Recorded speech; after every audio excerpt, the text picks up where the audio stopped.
All right, good afternoon. Um, Excited about ending our non-conference schedule, to say the least, and looking forward to getting into conference play. We got homecoming this week, and our guys are excited about getting back in front of our home crowd. Quick Mississippi State recap, and it'll be quick because I'm trying to forget the first half. But extremely disappointed how we performed in the first half.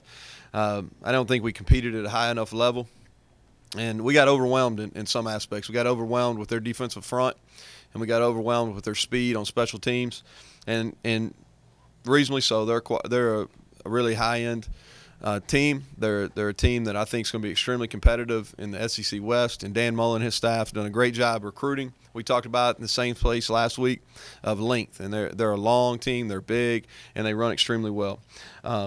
Now, I'm extremely proud of how our team competed in the second half. I know some of you probably didn't take note of that. I can tell by reading some of the stuff, but we did. We competed very, very, very hard in the second half. I thought we never quit. We got better. And I challenged them at halftime, and I told you this after the game. It wasn't a yelling match. It was something that I was disappointed in. Challenged them at the half to come back out and compete and play the way that we're supposed to play, the way that they've been trained to play, and they stepped up, and that gives me hope moving forward.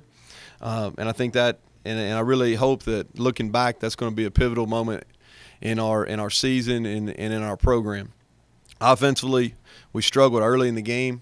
A lot of credit to them. I mean, they've got some really good players on defense, and they did a good job. We did some good things in the second half. Thought we made plays. The guys we need to make plays made plays. Teddy Rubin, Brian Holmes, Brandon Burks. Those guys made plays in the second half. Proud of Dontrell Pruitt. Talked about that after the game. Thought he came in and really was a catalyst for us, and was happy for him, especially in his home state. And I'll tell you a couple guys I want to recognize that don't get a whole lot of love on the stat sheet or don't get a whole lot of notoriety, but Katie Edenfield and Clark Quisenberry played super, super physical football after the game, and their coaches noted that, and they played the game the right way. So I want to make sure we're noting them. Defensively, we gave up too many big plays in the pass game. Really disappointed in that first play that went for a touchdown. We had guys in position to make tackles. We just didn't do it. We got to be more competitive on balls in the air that are down the field, and we're going to get challenged in that aspect this week. But I thought we did a nice job versus the run. We played really physical. We had some outstanding individual efforts by Tyler Roberts and a couple other guys. Special teams, that was our worst outing. That's something that we've taken a lot of pride in here. That's something that I know that we're really well coached on special teams, and we made too many mental mistakes, and we'll get that cleaned up this week. Moving forward towards Idaho, I'll tell you, I think they're the most improved team that I've seen this year from last year until this year. A lot of credit. They've done a good job recruiting. If you look at I think Coach Petrino has always done a really good job offensively. He goes back to his brother as well. I think those guys are some of the best play callers in the country. They're balanced. I think the running back is a big physical kid that's hard to tackle. He'll present a challenge for us. I think their O-line is long. I think that's probably their most improved aspect of their football team. And they've got some wide receivers that can really run.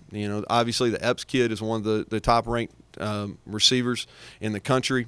I remember watching him as a junior college player coming out. He's a guy that I thought that had the potential to be a big-time player then, and he's proved that. There. Their quarterbacks have been really good players. Linehan didn't play last week, but the redshirt freshman that came in, played against Ark State, did a really nice job.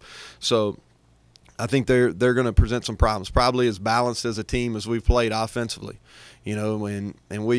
South Alabama challenges in the pass game, hit some plays down the field. Mississippi State hit some plays down the field. So I look for them to do that, and we've got to improve in that area. Defensively, they got a new defensive coordinator, a guy that's had a lot of success, won some national championships when he was at Montana and FCS. Their down linemen are potential issues. I think the kid that set out last week, number 8, the Edwards kid is a guy that has a lot of size. He's 320-plus pounds, does a really good job of pushing the line forward. And then they've got a kid named 44 that I'm not going to try his name, but he's a really good player. and they're playing with some more confidence. Their run numbers are a little bit skewed just because of who they've played. They played Wofford, they played Georgia Southern, they played some teams that's what they do is run the football. But I do think they're improved, and they're coming in here off a bye week, which I think is important. And our guys, we've got to do a good job getting our guys back because we talked about our non-conference. It's been tough.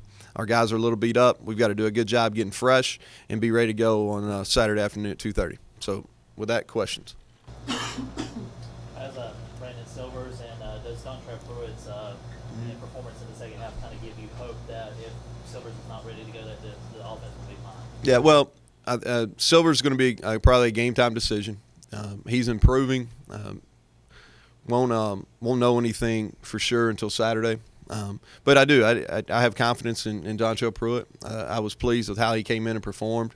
And I think in a tough situation because our backup quarterbacks don't get a ton of reps in practice. And on limited reps in the game plan, we adjusted some things on the fly at halftime to give him a better opportunity.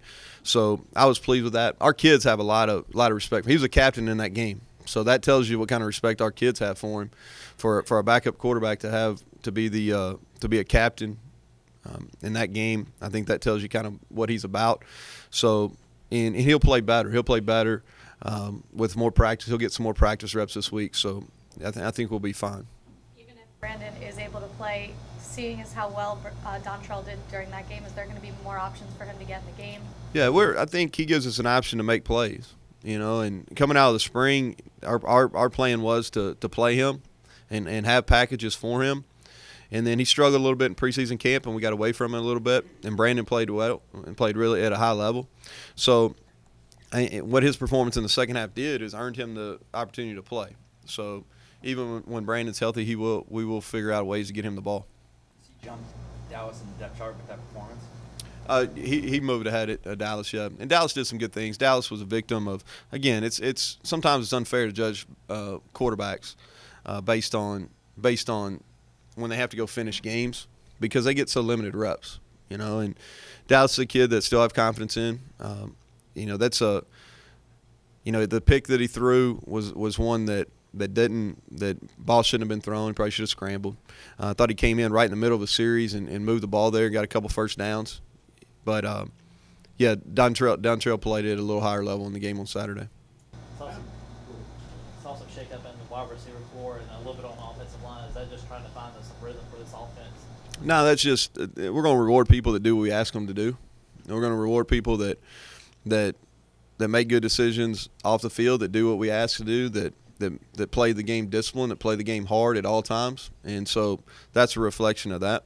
Offensive line-wise, Luke's back healthy now, and he played better at that position in the game on Saturday. So we rewarded him by moving him up in the depth chart.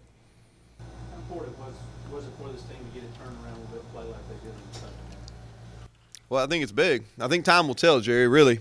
If we come out and we kind of go backwards in this game early, I don't know if there's much to be said about it. But if we react the way I expect us to react, which is build off those positive things that happened that game and how we reacted really from within, then I think that can be a point that we look back and say, hey, we had some guys grow up, put our foot in the sand, said this is not what we're going to be about. We're not going to stand for this. It's not who we are as a program, and that's what I expect. That's how I expect our guys to react.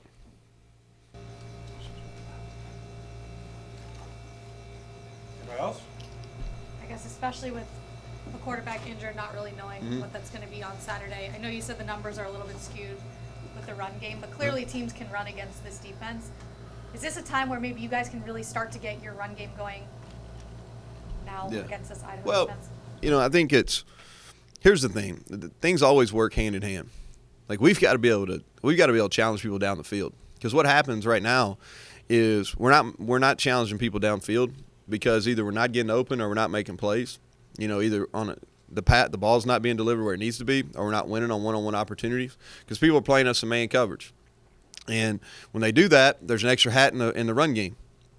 So now it's a little bit of equalizer when Dontrell plays because they have to have a hat for him as well, because with his ability to run.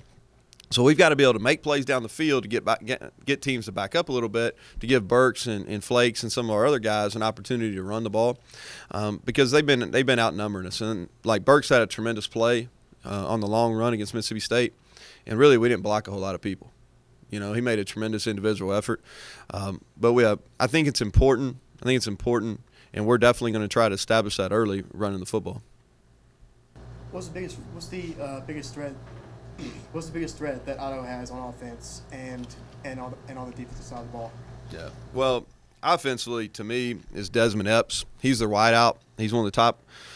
Statistically, he's one of the top wideouts in the country. He's a guy that was extremely effective last year. I think he just had just under 1,000 yards, maybe. But he's explosive. You know, he's a threat anytime he touches the ball. He sticks his foot in the ground.